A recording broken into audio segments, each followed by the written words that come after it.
அவங்க அடக்கினார். இப்ப என்னன்னு பாத்தீங்கன்னா நம்ம சினிமா துறை யாரு, நம்ம மலையாள ஆக்டரு திலீப் குமார் விடுதலை தீர்ப்பு விவரம். கேரளாவில் நடிகை கடத்தல் என்ன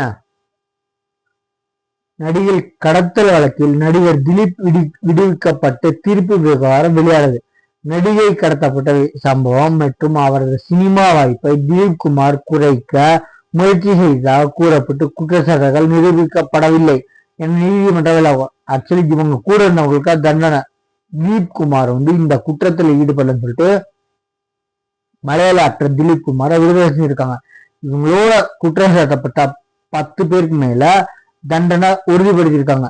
இவன் திலீப் குமார் மட்டும் இந்த குற்றங்கள் இவருக்கு சாதகமா இல்ல, இவரை நிரூபிச்சிருக்காரு நான் குற்றம் செய்யல அப்படின்னு சொல்லி விடுதலை பண்ணியிருக்காங்க. இந்த நம்ம சேனல் சப்ஸ்கிரைப் பண்ணி பாருங்க. ஏன்னு பாத்தீங்கன்னா இவங்க கூட யாரு எஃப்ஐஆர்ல சேர்த்திருக்காங்களோ அவங்களுக்காக தண்டனை.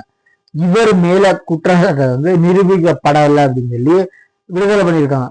என்ன நம்ம சேனலை நம்ம அதே மாதிரி இப்ப யார் யார் போட்டோ ஆதாரத்தோட வீடியோ ஆதாரத்தோட பண்றோமோ தாவேக்கா தொண்டர்களாகட்டும், தாவேக்காவா வா அப்படின்னு சொல்லிட்டு நாய் பிடிக்கிற வண்டி மாதிரி கைக்கூலியா இருக்க நம்ம காவல்துறை இவங்கெல்லாம் ஸ்காட்லாந்து போலீஸ் நிகர்.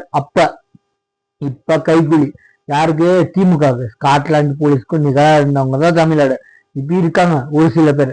அப்ப நிறைய பேர் இருந்தாங்க, ஒரு சில பேர் தப்பு செஞ்சுட்டு இருந்தாங்க. இப்ப ஒரு சில பேர் இருக்காங்க ஸ்காட்லாந்து போலீஸ் நிகர். அவங்கள மாதிரி புலன் விசாரணை பண்ண முடியாது, அதுக்காக தான் பேர் வச்சு ஸ்காட்லாந்து போலீஸ் நிகர்னு. இப்ப திமுக ஆட்சிக்கு கைகூலியா இருக்க போலீஸ் அதிகாரிகள் என்னன்னா சரியா நான் பாத்துக்கிறேன்னு சொல்ற மாதிரி இருக்காங்க. யாரு, அரசியல்வாதிகள். நம்ம கள்ளக்குறிச்சி விஷசாரகம் காய்ச்சலா நான் பாத்துக்கிறேன்டா 100 சாராயாலைக்கு 90 ஆளை டிஎம்கே கிட்ட இருக்கு. அப்புறம் இவங்க எப்படி பூர்ண மதுவில கொண்டு வருவாங்க? எல்லாமே பொய் மட்டுமே சொல்லி ஆட்சிக்கு உட்கார்ந்துட்டு பொய் மட்டுமே நாங்க சொல்லுவோம், பொய்ய கரெக்டா சோசியல் மீடியால நல்லது செஞ்சு பரப்புவோம் அப்படின்னு சோசியல் மீடியால நடத்துற கட்சி நம்ம திமுக. கூட்டணி கட்சிகள் ரவுடி போயிடுங்க. ஏன் சொல்றேன்னா மெட்ராஸ் உயர்நீதிமன்றத்தில் வெளில வழக்கறிஞரை தட்டி லேசாக தட்டாங்க, அது ஒழுங்கா தட்டலன்னு சொன்னவங்களாம் கூட்டணி தலைவர். அவங்கள ஆதரிக்கிறது இந்த ரவுடி, ஆதரிக்க செஞ்சவங்க யாரு, அடியாரு. அது மாதிரி அராஜகத்தின் உச்சமா இருக்காங்க. 2026 எலெக்ஷனோட ஊத்தி மூடி அழைச்சுவாங்க. திருப்பி பல வீடியோஸ் இருக்கேன்.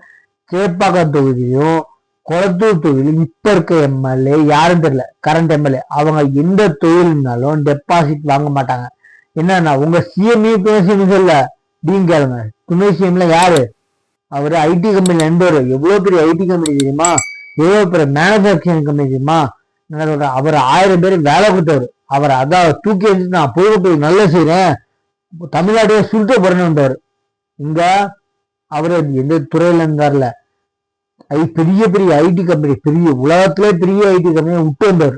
என்ன அது மாதிரி என்ன சொல்றேன், அவர் நீங்க என்ன சொல்றோம், மத்தவங்க என்ன சொல்றோம் ஃபர்ஸ்ட் நீங்க பாருங்க, உங்க முதுகு என்ன அழுக்குன்னு பாருங்க, அப்புறம் அடுத்தவங்க கூத்து சொல்லலாம். சரிங்களா? நம்ம சேனலை சப்ஸ்கிரைப் பண்ணுங்க. தேங்க்யூ.